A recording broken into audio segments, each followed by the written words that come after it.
To some extent, the direction of one's chosen path automatically selects for the paths that may cross it. A warrior's path will intersect the paths of other warriors, allies and enemies alike.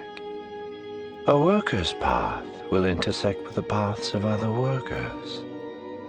But as with games of cards or dice, sometimes unexpected crossings occur.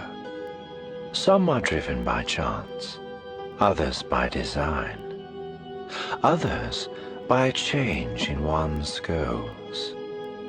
Some are driven by malice. Such manipulations can prove effective in the short term, but the longer-term consequences can be perilously difficult to predict. The path of Arindam Price is one such example. A deep and perceptive study of it can serve as a valuable lesson, and as an even more valuable warning.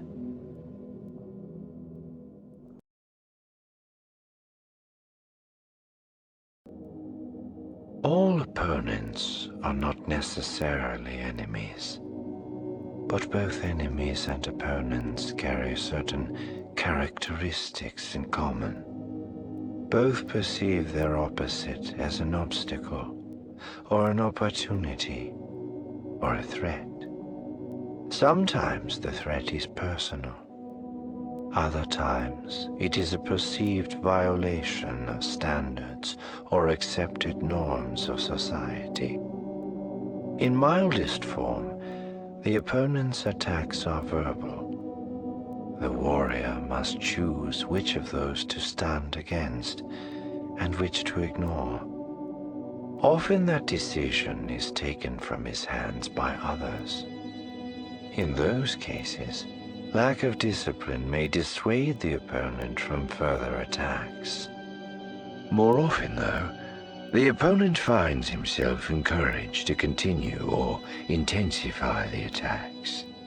It is when the attacks become physical that the warrior must make the most dangerous of choices.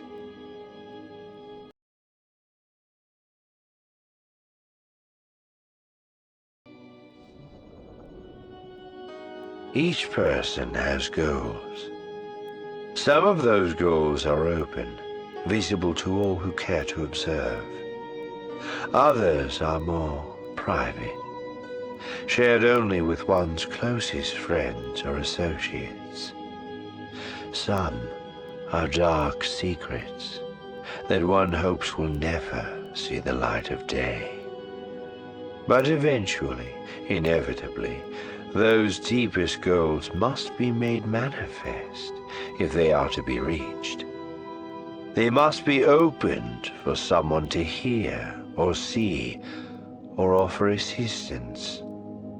Everyone who brings those goals into the light must be prepared for either acceptance or rejection. And he must be ready to bear the consequences. All of them.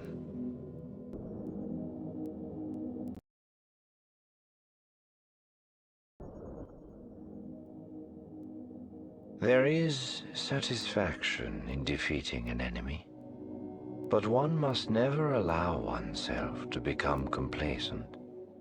There are always more enemies to be identified, faced, and vanquished. All warriors understand the need to face and defeat the enemy. Both aspects of the task can be challenging. Both can require thought, insight, and planning. Failures in any of those areas can cost unnecessary time and irreplaceable lives. But a warrior may forget that even the task of identifying the enemy can be difficult, and the cost of that failure can lead to catastrophe.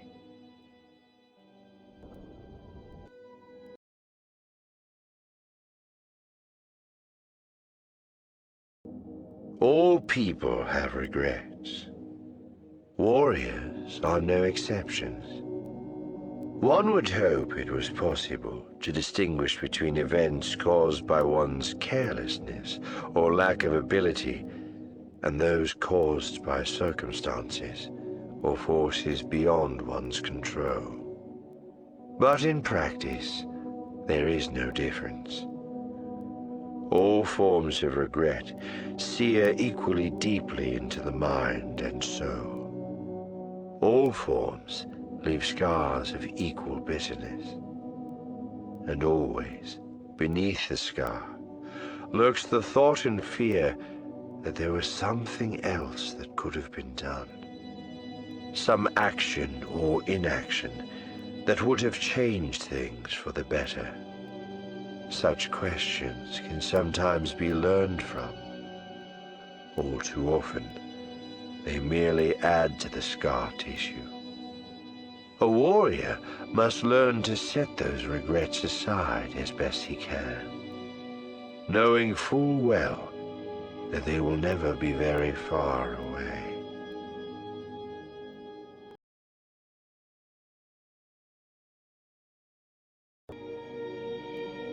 It is said that one should keep one's allies within view, and one's enemies within reach. A valid statement. One must be able to read an ally's strengths so as to determine how best to use him. One must similarly be able to read an enemy's weaknesses so as to determine how best to defeat him. But what of friends? There is no accepted answer. Perhaps because true friendship is so exceedingly rare. But I have formulated my own. A friend need not be kept either within sight or within reach. A friend must be allowed the freedom to find and follow his own path. If one is fortunate, those paths will for a time join. But if the paths separate, it is comforting to know that a friend still graces the universe with his skills and his viewpoint and his presence. For if one is remembered by a friend, one is never truly gone.